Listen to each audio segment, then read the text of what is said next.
I wish I was recording that so that we could have had that beautiful moment to intro this podcast. Sorry, one take. I'm not repeating it. Such a sassy mood. Welcome in, everybody. Derek Peterson here. This is the Varsity Club podcast. Joining me this week, I've got Greg Smith. Say hello. Hello. And I've got Jacob Padilla. Say hello. Howdy. I said hello, not howdy. Howdy. Hello. We are off to a rousing start. We're off to a great start. Jacob's in a really good mood. Spring game is on Saturday, so we're just going to talk about the spring game for this podcast. We got back from practice. We're recording this on a Thursday afternoon. I want to get first a take from both of you. What are you most looking forward to Saturday? I'm most looking forward to seeing how the corners play, and especially with how little depth they have there. Like, those guys are going to play quite a bit. So we're going to see Lamar Jackson. Will he hit? That he's been a guy that's kind of been praised a little bit for how much improvement he's made, and he's a guy they're clearly invested in. I mean, they see the physical tools just like Mike Riley's staff did when they brought him in. So now it's I'm looking forward to see if they can kind of unlock that a little bit with him, and seeing some of those other guys like Ethan Cox, who we've heard his name a ton this spring as a guy who's really made a name for himself and kind of shot himself up towards the top of that performance chart that Travis Fisher has. So I'm looking forward to seeing corners that actually get up and maybe press a little bit as opposed to sitting back and allowing every pass to kind of be completed. I just want to let you know that you messed up this entire dynamic, because when we talked through this before we started podcasting, you said that you were looking forward to football. So Greg made his choice, and I made my choice based off of football. So, Greg. I like to throw you guys some curveballs from time to time. We see that. You're up next. Keep you on your toes. So, can't say cornerbacks. I'm looking forward to football. No. I'm looking forward to the atmosphere, actually. I'm going to stick with my original thing. I want to see the first, kind of pseudo game action led by Scott Frost and how they react to that. I think it'll be really fun. I'm looking I like those spring games. Once you get into the second half, they can get to be to drag a little bit. Though this one will have a running clock in the second half, and they'll play like normal football game in the first half. So that might be fun. But the atmosphere should be great either way, provided we don't have a turn in the weather. So the atmosphere. Shush, don't say that. Oh, sorry. Don't even throw that in the atmosphere there. Important to note that this game actually won't be led by Scott Frost, because he's going to apparently just kind of take in the sights and enjoy the game. Meanwhile, the coordinators and assistant coaches kind of actually lead the team. He will be a spectator, as he put it. So shout out to Scott Frost for not even showing up for the first game. His first, part of his job. Or is that too far? No, too far. Hasn't even played his first game, and he's already taken days off. He's on that PTO like Dwayne Wade. Cash the paycheck.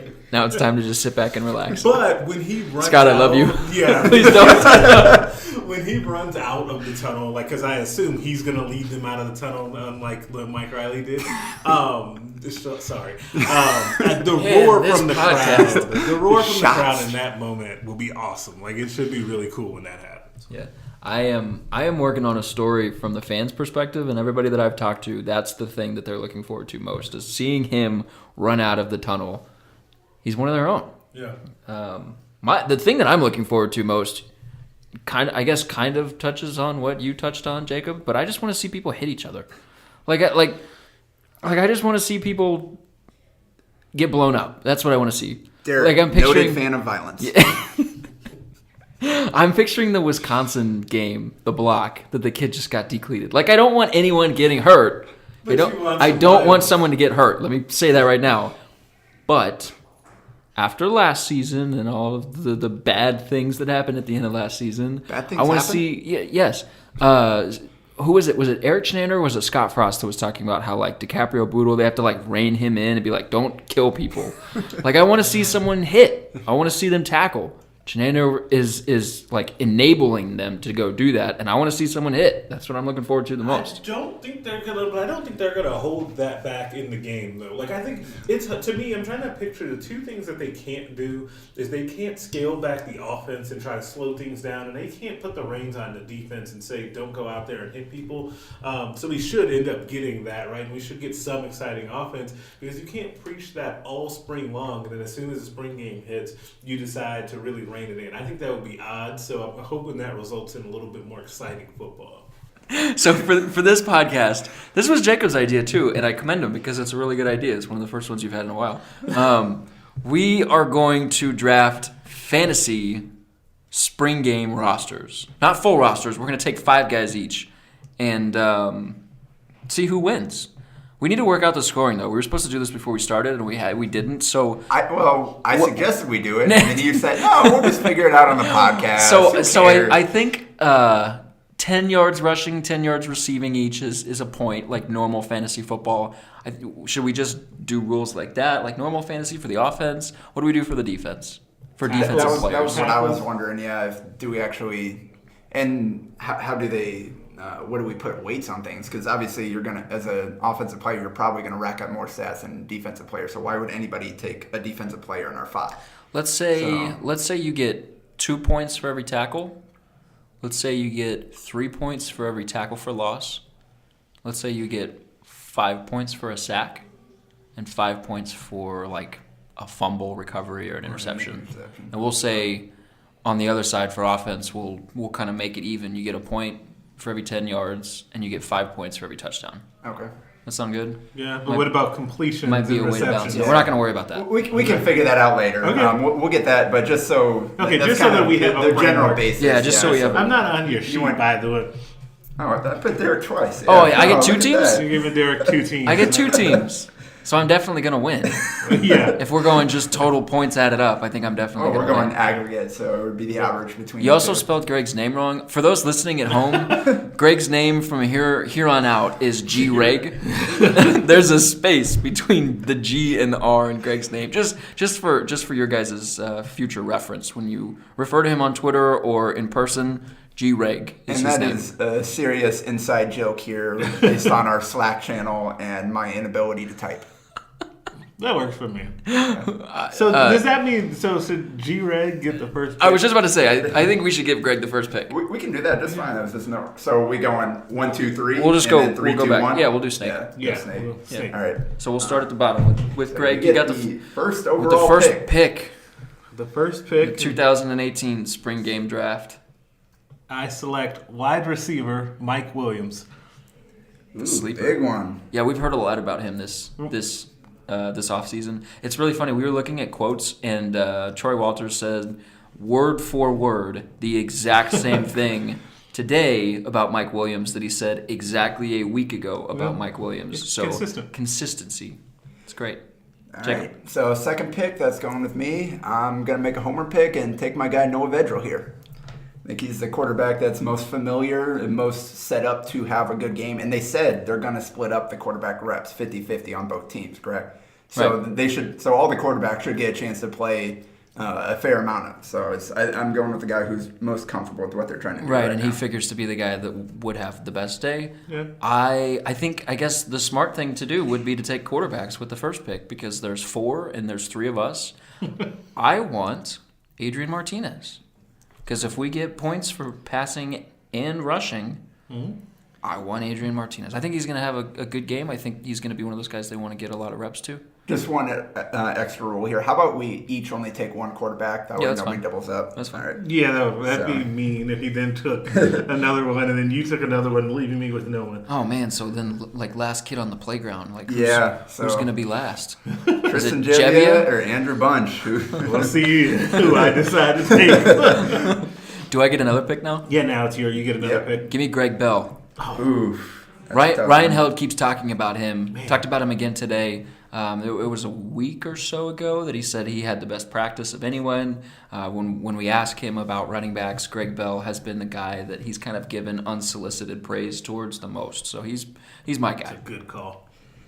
So with my pick, I'm going to stick with the running backs, and I will go Jalen Bradley, another Nebraska kid. So there's a theme emerging with my team right now, and Bradley's going to be on the white team, so may not have as much O-line help, but at the same time, he also, I think, doesn't have as much competition for touches, and if he plays well, I think he'll have a chance to really have a good game. You know we're not going to tell them that we picked them, so you're not going to get brownie points with these guys. Oh, no, that's fine. Okay. So with my pick, I'm going to go ahead. Let's get the quarterback out of the way and go with Tristan Gebbia. Wow, that is not. So Andrew Bunch is the only quarterback that doesn't get picked. I could have. Yeah, I mean, Greg, that's just not smart drafting right there. I mean, yeah, I could have waited there. That wasn't the smartest thing in the world, but that's okay. With my next pick, might as well call him Mitch Kupchak. Oh man, come on, man! Don't make me go with rings. With my next pick, I'll go with Taijon Lindsay. Oof, that's tough. I think he has an opportunity to have one of those big spring games that ends up, getting him a bunch of love, and we'll see what happens throughout the season. But we know he's going to actually play this year. Yeah, we haven't talked a ton about him, but also J.D. Spielman's status is questionable for this Saturday with, I guess, the deadliest flu known to man that has wiped out, 15 members of the team? Is that what you've got on the roster? There are 15 players that were not listed. That includes guys that are injured and just were not included. So some of that's sick guys, some of it's like Mick Stoltenberg and guys like that have been dealing with issues. Michael Decker and Yeah, side note before we get back to our riveting draft. Mick Stoltenberg is still out, and that's a little surprising to me. Because when we were first told that he was not practicing, we were told that it was just like, oh, he just overworked himself, and so it's nothing serious. He's just taking a day or two. I think he had a knee scope. Okay. I think so. I'm pretty sure that's what ended up happening. They are Fort Knox over there with these injuries. It drives me nuts, but I'm pretty sure that's what happened, and he'll be back. Limping. He should be back in the fall. He was limping pretty noticeably that day of practice. Yeah. Like the first one that we noticed, he wasn't practicing it. I think he's the kind of guy that I think he's smart enough that he doesn't necessarily have to be out there to be getting it. And I think that they have confidence in him as a veteran and him as kind of one of those leader guys that'll be able to kind of fill his role without having to be out there, and giving Damon Daniels and guys those reps in practice right now while he recovers. Right, and that was one of the things I said about JD too. A knee scope is a little bit more serious. A minor knee scope. I feel like on every one of these podcasts, I drop something on you that you look at me with that same look you just gave me of why didn't you give me a heads up about that beforehand? But that's okay. No, I love it. This is you drop news on podcasts. If you've ever listened to those NBA guys or those NFL guys when they do podcasts, they drop news on podcasts because they know that they don't have to meet the sourcing criteria of their publication. This is the place to do that. So, right. Okay, back to the draft. Who's up? Jacob? Yes, it would be me. I'm tempted to go Austin Allen here, just continue with my Nebraska kid theme, but I'm going to break the mold here, and I'm actually going to look to the defensive side of the ball, and I'm going to take Markel Dismuke, safety out there. I think a guy like Aaron Williams isn't going to play a ton, a veteran dude that's been banged up in his career, and Frost has said that there are some guys who are going to get in there and get out quick. I assume Stanley Morgan might be one of those guys as well. Yeah. So I don't think Aaron Williams will probably be one of the most producing safeties. So I think Dismuke is a guy that we've heard a lot about. He's a talented player. And I think he's going to have a big year, and starting with this spring game. Okay, so I'm up, and we were looking at the red team roster and the white team roster, and somebody pointed out to me on Twitter that the white team is a lot more unbalanced than the red team is. I'm going to go with Will Honus on defense. Yes, that is a smart That's my one. guy because he's on the white team, and I feel like he's a guy that's going to push for starting reps. Yep. Easily by the time we hit to the fall, and so him being on that white defense, him being a guy that's probably going to be one of the more featured players in this game. Hopefully, I picked him, so he's probably going to play 5 snaps and then sit down. Hopefully, he has a good game. So, who's next? Oh, me again. Yeah. I keep forgetting. I hate snake drafts. I know. Oh, geez, this is where it gets hard. Yes, it does. Give me Lamar. Uh-oh. Man, that was going to be my last pick. I was saving that. Give me Lamar Jackson. Man. I'm taking a shot. Yeah, Shoot your like shot. it. Yeah. Shoot your shot. Yep. And, well, the nice thing about the corners is, like I said, there's not a lot of them. They're going to play a lot. Yeah. They're going to play, and Travis Fisher wants to see what he can get from them. And Fisher said the other day that Lamar was the guy that's improved the most in his room. So, well, continuing with that theme, I think I'm going to take the man of the spring. I'm going Ethan Cox. Man, last 2 picks. I forgot about him. Yeah. Oh, I should have taken him. Yeah. Yeah, Fisher said today. Fisher said Thursday that he got first team reps Thursday. Yeah, so look at Jacob. Yeah. That's swooping a in solid there. Pick right there. All right, Greg, you got 2 left. And I got back-to-back picks here, right? Yep. G-Reg G-Reg. on the clock. Man, the running backs that I wanted to take are gone, which really upsets me because I want a running back on my roster. Oh, Zigbo. With that being said, Just ignores it. yeah, Yeah. I'm gonna go with Mikhail Wilbon here, Okay. Red team guy. I respect it. and then I get to finish it off. To finish off, I'm gonna go with Javon McQuitty.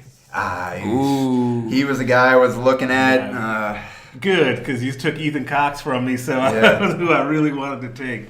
And right before that, I was really thought I'd be sneaky by getting Lamar Jackson in the end, but He's didn't happen. he's bulked up. He gets talked about a ton. Yep. He's Should get a lot of run out there. from what we've heard, he's playing opposite Stanley with the first teamers, so that should be So my interesting. hope is when Stanley plays for 2 plays and goes out, then Javon McQuitty gets all of his. But are you concerned at all about coming off of the injury, maybe them not wanting to push him too much? Or is he far enough removed? I think he's far enough removed, but I also think that McQuitty will want to go out there and show what he can do. I would agree with that. And The same thing with Wilbon. That's actually part of my reasoning with Wilbon too. Is I think that there's been so much talk about him being the odd man out that this is his first real opportunity to go out there and seize an opportunity. All right, Jacob. Last pick for you. This is the second to last pick. Who are you going with? this is tough. I need an offensive player. I need a wide receiver. Justin Mcgriff has, I think, drawn a lot of attention this spring. His name's been mentioned a lot, but at the same time, he's also got Greg's 3 wide receivers on the same team as him. So it's kind of a question. The only scholarship wide receiver on that white team, like somebody's got to catch a ball if Noah Vedrill's going to have a good day for me. The only scholarship wide receiver is Keon Williams. So my question is, do I go with Keon? Do I risk one of these walk-ons, or do I just go with McGriff, say forget competition? This is tough. You know what? Look at you over here strategizing. I Yeah. like it. I had some strategy too. I got my quarterback to go with the receivers. Well, I mean, I haven't even been paying attention to Yeah. the fact that, so-and-so plays for red team. Well, and he's has, got all 5 guys from the red team. I've got kind of a mix. Actually, I've got mostly white. That's okay. They've got to do something. Greg's going all in. Yeah. Yeah. I mean, yes. I mean, I don't think they're going to lose 60-0. Right. All right, Jacob, So, what's your pick? You know what? The tension is killing. Give me Connor Young. Let's Ooh. do it. Let's do it. Let's do it. I did not Let's see do that it. coming. Yeah, going back, I got 4 out of 5 Nebraska kids, a couple of walk-ons here, but again, it's not always. It's always the guy that you don't expect guys that that you has don't expect huge. come out of And nowhere. Connor Young is a dude he set records at the Shrine Bowl, caught 200 yards and a half or something like that. He's a guy that played some last year. And I think with Keon more of a slot, I think Connor is going to be one of those guys kind of playing out wide a little bit, and we'll get plenty of targets considering some of the guys around him. Guess what, Jacob? We're not talking about a Shrine Bowl, though. We're We're talking about practice. We're talking about practice. And one of the guys that has been the best that we have heard from in practice so far, and one of the guys that stays after practice to practice some more, Justin Mcgriff. Yeah. That's my last pick. When you said I Justin wanted McGriff, I was about to yell at you, and then I was like, nope, Yeah. he's going. I got to stop. No, I got to rein it in. I could tell by your reaction that was who you were looking, and I got, man, with McQuitty and Mike Williams and Taijon Lindsay there, it's like there are only so many receptions to go around there, and I don't know. I honestly don't think it matters because I think they're going to try to split the reps up as evenly as possible. I don't, and I don't. But I Maybe also I'm think wrong. that some of those guys will flip back and forth. I think, a Justin Mcgriff, for example, I think we'll see time on both the red and the white team. That could be. That makes And I think McQuitty could be a guy like that as well. But so you have Derek. You have one receiver. Yes, is that what I got balance. So, hey, I got a quarterback, I got a running back, I got a linebacker and a cornerback, and I got a receiver. Jacob, I'm surprised you didn't take Cole From.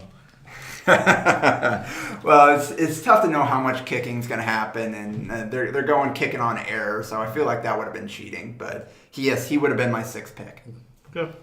Because I feel like you should get 10 points for a trick kick, and honestly, if Frost You don't get to make really up cool, rules to help your team. No. That's not how this works. It's my theoretical 6th pick. It's not real. You know what's interesting, and it'd be so fun to kind of track this throughout the years because none of us took a defensive lineman. Yeah, which could be super. Like if they, you get a couple of tackle for losses and a sack could really help. But that'll be interesting to see if going forward.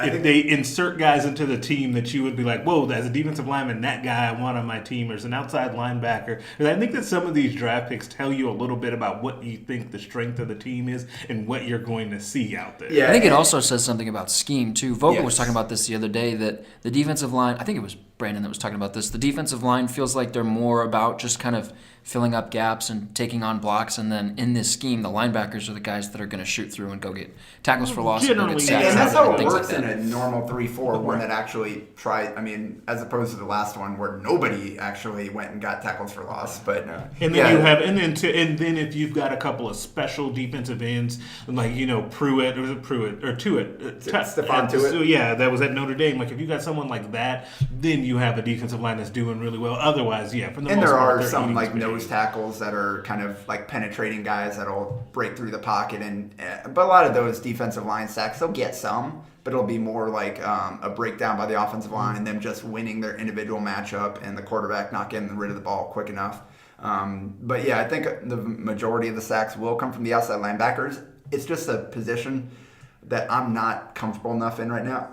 I think we all screwed up. Outside linebacker, is that what you're talking about? About knowing who's going to be the guys there, okay. Especially with Luke Gifford on the bench. I just realized none of us took Breon Dixon. I thought about that. That could have been a mistake. Yeah, I forgot. But yeah, especially because there aren't. We messed up on that. Yeah, there aren't a ton of outside linebackers. So like in terms of reps and getting out there, they're going to play a lot. He's got to flip back. Speak for yourself, guys. I'm really happy with my team. I love my roster. Like this is a championship team right here. Well, props to you for also taking 2 defensive players. Yeah, like y'all Greg are gonna over here just went all offense. I'm all gas, no break. Hey, war daddy up over here. Let's go. All gas, no breaks. We just found our podcast title, folks. So I'm feeling good. Let's see what we can do. This should be fun. I don't know. The only thing, if Derek would entertain a trade for Greg Bell, willing to trade your number 1 pick for is G-Reg trying to get Greg on his team? Yeah. If I could get Greg Bell on my team, I'll give you Wilbon and a Snickers bar. That's worse than the James Harden trade. Come on, man. I tried. It's like cash consideration and a 2nd round pick. You got to trade me 2 players on your team, and we will give you a compensatory pick for 1 defensive player. I would trade you Wilbon and McQuitty for Greg Bell, and then I'll take Breon Dixon. No, we're not going to allow you to fix your mistake. That's not how this works. Excuse me. You are not involved in this trade. That's right. G-Reg does not want anybody on your trash team. This is between the 2 of us. Let's talk trade. I feel like that's a good deal. I think that's not a terrible deal. Hey, it's a fantasy league. I am going to decline. You're going to be the person that votes against it? Hey, guess what, though? 2 out of 3. We got majority. Sit down over there with your Creighton t-shirt. All right, G-Reg. Yeah. Are we good on that deal? So we're talking Mikael Wilbon. Just right now, I am not changing anything. These are our teams, just so you guys know. We're talking Mikael Wilbon, and we're talking Javon McQuitty. Yep. For Greg Bell. And then because I have an empty roster spot, I'll then pick up Breon Dixon. Well, then who am I supposed to drop, actually? Then I got to drop somebody. Yeah, you're trading your 4th and 5th. Yeah, it's a terrible trade. He's trading his 4th and 5th pick for your, second my pick? second pick? You'd have to drop Justin McGriff. I ain't dropping Justin McGriff. Drop Lamar. Jeez. Wow, you're just a hater over here. What's wrong with Justin McGriff and Lamar Jackson? My fourth. I'm trying to help you upgrade. I mean, my 4th and 5th picks are better than your 4th and 5th picks. I don't know about that. I took a running back in the 2nd round. You wait until the 4th to take a running back.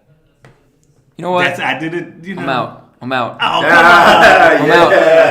I wasn't feeling the respect and the willingness to negotiate I'm sorry. at the trading table. I was blatantly disrespectful. God, I have to fine you for tampering after this. Well, it's in my nature, I guess. We have gotten really off the rails here, haven't we? I think this has been a really good podcast. Oh, it's been fun. It's been lively. A lot of fun. We might have to do something like this during the regular season. Right before the start of the regular season, Yeah. we keep track throughout the. I think as long as people enjoy it, as long as people haven't shut us off yet, let us. I guess let us know. And Give us some feedback. we'll Who do you it again. think put together the best team? We want to hear it. Oh yeah, we Especially do need to hear if that. it's me. Tweet at us. If it's Jacob, don't tweet at us. If it's me or G-Reg, then you need to let us know. That's right. Yeah. I'm on board with that.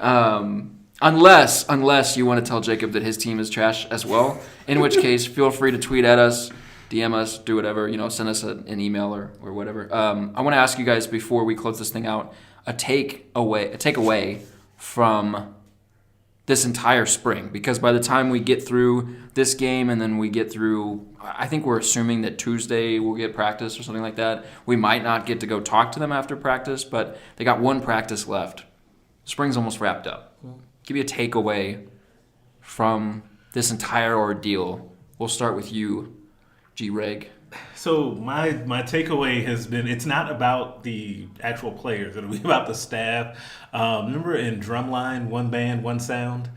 No? I feel like okay, you guys kind of look at me with a blank stare. No, I got you. That's what I just did not expect the drum. yeah, that's what I think about when I think about this coaching staff and how on message they are, how together they are. Like they reference each other's comments in the press a lot. Like Mario Verduzco just today when talking to him mentioned about Coach Frost and what he said. Coach Held has mentioned things with Coach Beckton. Like it kind of, they all work together so well, and I think that the impact of that entire staff coming together really did help quite a bit, and I think that'll be long lasting throughout the season and the years to come. They got that telepathy. They do. That is that brand synergy that you need to be successful. One band, one sound. band. I think this might go down as the greatest podcast episode ever podcasted. Yeah. Because we had all of that nonsense in the opening, and we've managed to get a drumline reference in. Like, well done. Well done. So, Jacob, take away from this whole ordeal. we heard how much work they did in the winter conditioning and how important that has. Basically everybody's lost 10 pounds of fat, added 10 pounds of muscle. I think this is going to be a huge spring or huge summer for them moving forward. So now they've got kind of the concepts down. They've got the plays down. They know what they're going to be running. And all we're hearing right now is everybody needs to be in better shape. They've got to be able to keep it up throughout the length of an entire game. So I think it's going to be Better shape or just better fundamentals? Well, better shape. That's straight up. Did somebody say that? Yeah, Thursday? Ryan Held said that today about all his guys. Okay. Like none of them are in the shape that he wants them to be in right now. And actually with Mikhail Wilbon in particular, he mentioned, someone asked him about him. He said, yeah, he looks great to start out. He makes plays or whatever. It's just he's got to be able to maintain. He's got to keep getting in better shape, and he's challenging all the guys to do that. And I think that goes for the whole team because this pace, it's going to be tough. I don't know if they know exactly what they're getting themselves into. So one thing I want to kind of throw out there, just so that we don't lose track of it, along the lines of what you were saying, Jacob, is that what opens the door for freshmen coming in during the summer, right?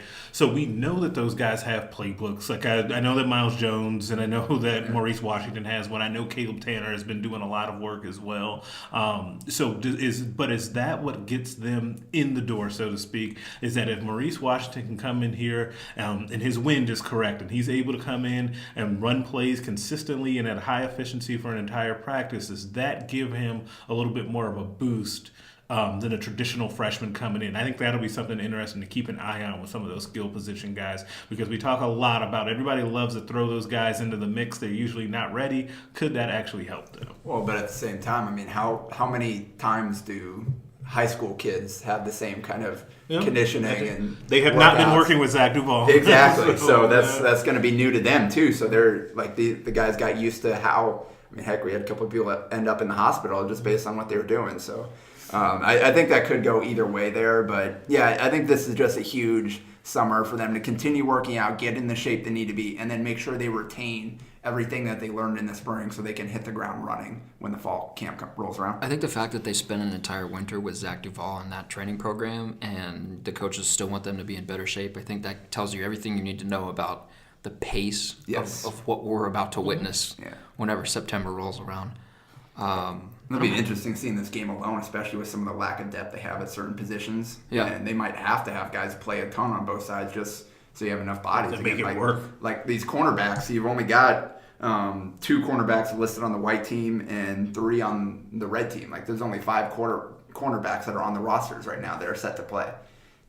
Cross training with Travis Fisher's big word. So, Derek, what's your takeaway from spring ball? I think it's probably that the defense this year is going to look just 180 degrees different than the defense looked last year. I think that's my biggest takeaway because Chenander is just – he's so interesting to listen to because he wants sacks. He wants takeaways. He wants them to just go balls to the wall, go make a play.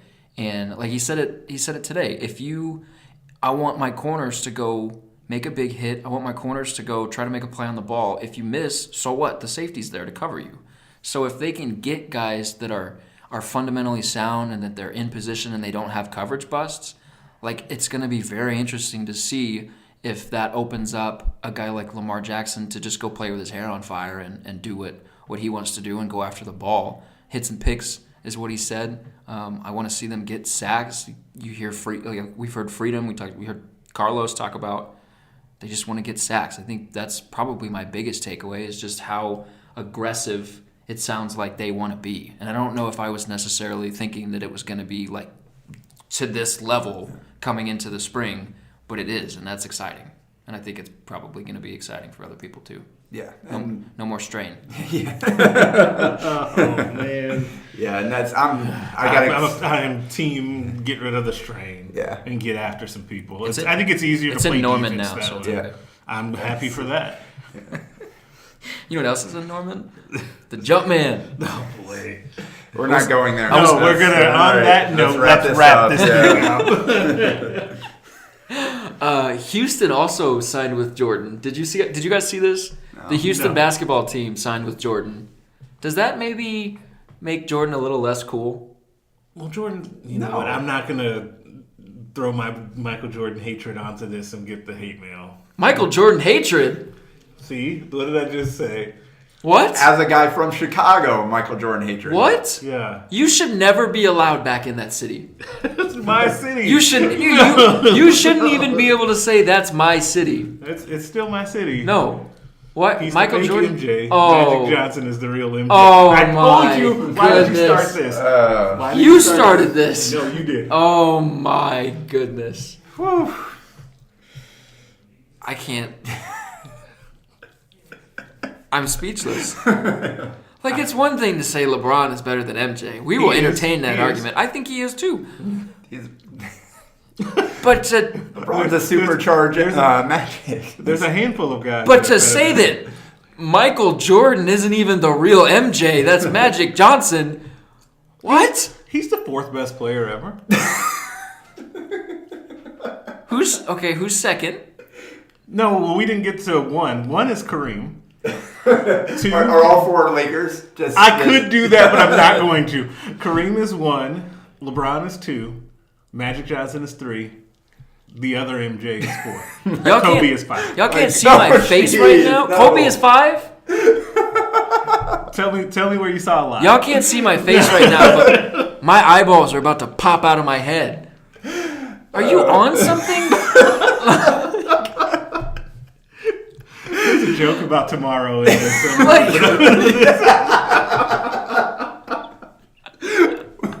Where have we gone? What has happened? You're never allowed back on this podcast. I told you not to open that door. You did it anyway, and this is where we ended up. Okay, what is your objection with Michael Jordan? First of all, he's a jerk. He's a world-class jerk. And I don't understand why he gets a pass for that. He kicks his teammates in the face, and all of a sudden, that's amazing. Number one. Number two, he was a ball hog. He was more of a ball hog than Kobe is, and I don't understand why he gets a pass for that as well. Because he was better than Kobe. He actually put the ball through the rim more often. Through the rim? I thought it was through the hoop. Same difference. No. You gotta get the references right if we're gonna attack him. We can't leave him. It's in the hoop through the rim. Just listen. We can't leave him any loopholes to try to come after us. We have to be fundamentally sound from here on out. Because if we give him any opportunity to stray away from the argument at hand, he's gonna do it because he doesn't have the facts to back up his claim. I have facts on my side. So your facts so far are that Michael Jordan was a jerk. That is not disputable. Therefore, he shouldn't be the greatest player in the history of basketball. Yeah, because all the things that he did that people mythologize and the cult of Michael Jordan put up on a pedestal, you actually penalize other guys for. Can I just say something like? Nobody is as good at it as he is. That's the problem. Can I just say something right now? Like, Russell Westbrook is a jerk too.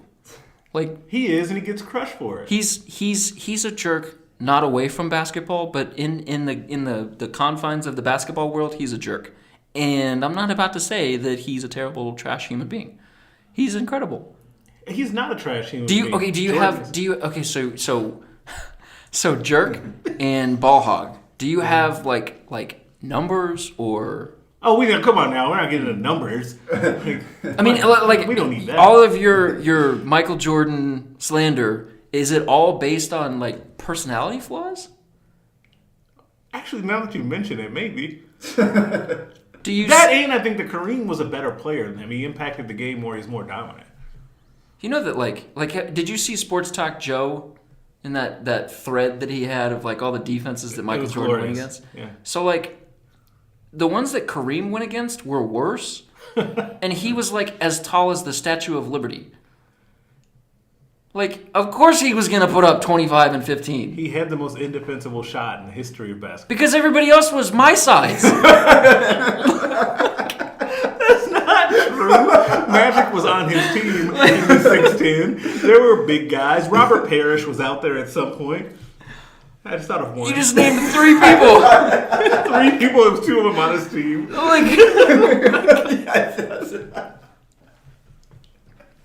Sorry. I just cannot understand this. So far off the rails. I can't understand this.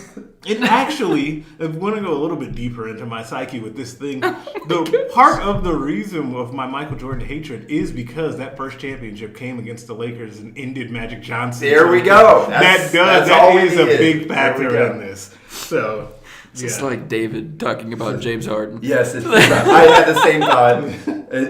The dude averaged 36 and 5 on a 57 true shooting percentage for his career. Jordan? Who? Yes, Michael Jordan.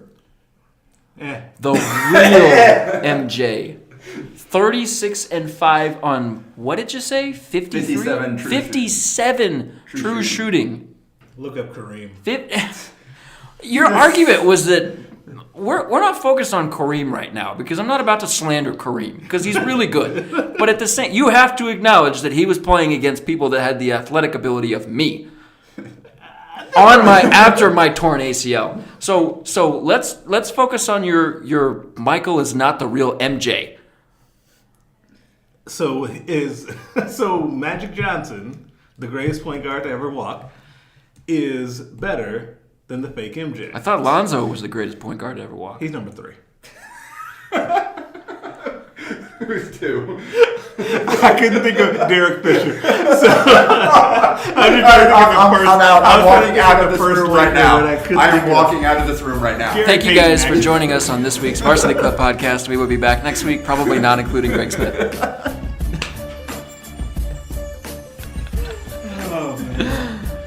That was not actually our outro. No, that should have been. I think we can end it there.